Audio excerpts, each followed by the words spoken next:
Hey guys, just finished up my staff meetings that we have every Monday down in Ogden and getting ready to head out for a one-day shed hunting trip. I'm going to shed hunt all day tomorrow. I'm using a vacation day. I've got about a 4.5 to 5 hour drive to get to where I'm going. So I'll pitch a tent tonight and hopefully find some sheds tomorrow. Thanks for coming along. We'll see how it goes. Thanks guys.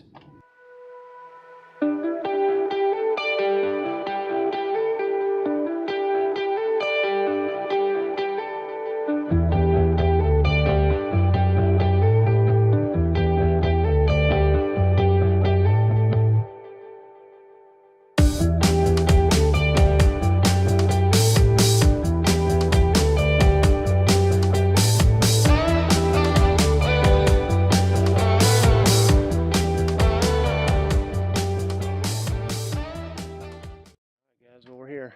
This is going to be home for one night. Throw my tent down here under these trees here in just a second. Give you a little peek at what it looks like here.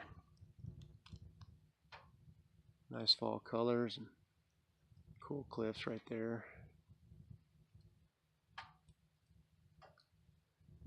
So anyway, got here just before dark, which I was hoping to get here before dark so I could set everything up. I mean, not that I have much. I'm just going to throw my tent down and I'm going to cook dinner on the tailgate of the truck on my little camp stove. That'll be real simple.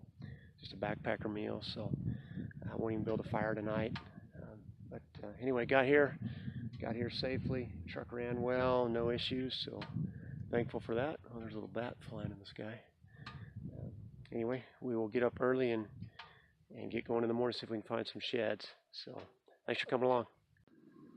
Alright guys, we got the tailgate stove going. So I'm having chicken teriyaki. Just put the water on. Got my tent set up over there. Little tent heater next to it that I'll crank up tonight once I go in. So it's not quite dark yet. Again, here's a little look at the area around me. Real pretty country.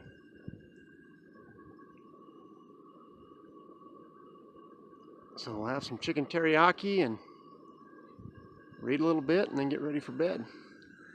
Brought a chair. I'll pull that chair out and sit on it and have my dinner. And then hopefully get a good night's rest and get up early in the morning, get everything cleaned up and packed up, because I'm planning to shed hunt until dark. So then that way when I come back to the truck, I'm already all loaded up and I can just hit the road because I have to be back home tomorrow night. So there's some old ruins. I'm in Sago Canyon down by Thompson Springs. You've seen this on one other video that we did back in February. So we'll see you guys in the morning. Alright guys, I'm on the almost on the very top of the ridge. I can see it from here. Been hiking for about an hour.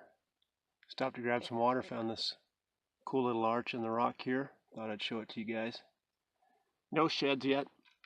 I've only been here one other time. The last time I came I found 3 and they were all pretty small.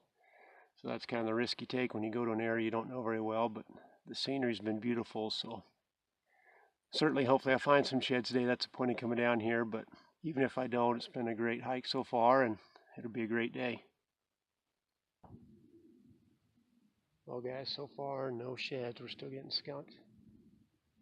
When I drove in last night, I saw a beautiful 4-point buck. Nice and wide, very symmetrical, way out past his ears. My big camera was packed up in my backpack in the back of the truck, so I got some pictures of them on my phone. I don't know how they'll turn out yet, we'll see, but if they're halfway decent, I'll put them on this video.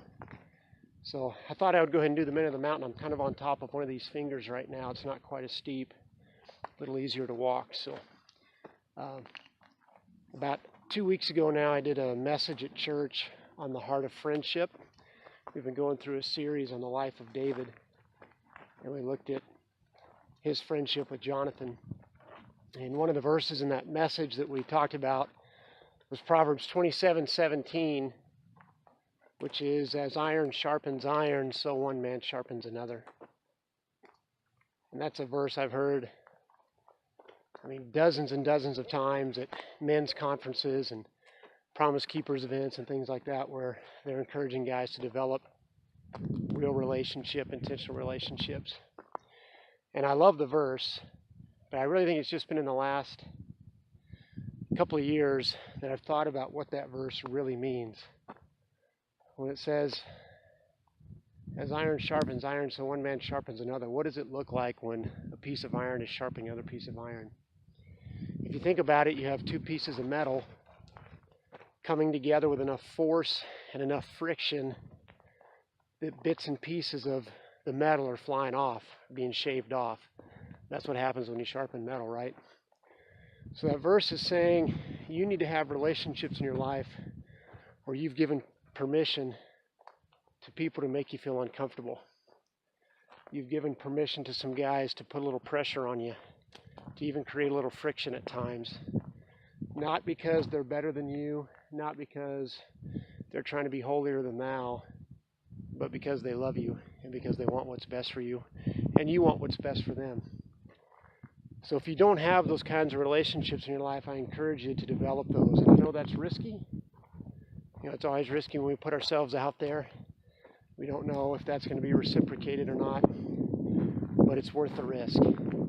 God created us to be in relationship. He's a God of relationship. The Bible says that we're created in His image, and that's part of being created in His image, is we're created for relationship.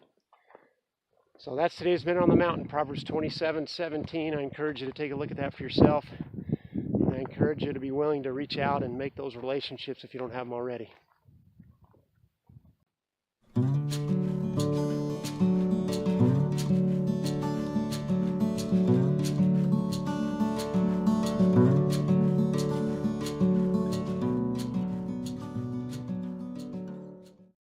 Well guys, the morning hike's over. Back down on the dirt road now, heading back to the truck. Didn't find anything, so I'm going to drive to a different spot and hit it for the afternoon. Hopefully we can find some antlers for sure. This would be a long drive down here if we don't find anything. And I would not want to do Shed or Consequences when I got back. But anyway, we still have a lot of time left. It's only almost noon, so hike about 4 hours. And we'll see what we can find for the afternoon. Well, guys, that's the best looking old chalker piece of antler I've ever seen. Because it keeps me from having to do Shed or Consequences. And I didn't drive 5.5 hours to get skunked. It's just an old base. It's busted off. But it is an antler. And so I'm super glad to find it. I don't even know if I'll pick it up, to be honest with you. I probably will, just since I drove all this way, in case I don't find any more. My camera on my phone says I'm out of storage, so I probably won't do any more videos. So I've got my bigger camera and it has my telephoto on it. Not the best camera to use for a close-up of this antler, but anyway, we're on the board.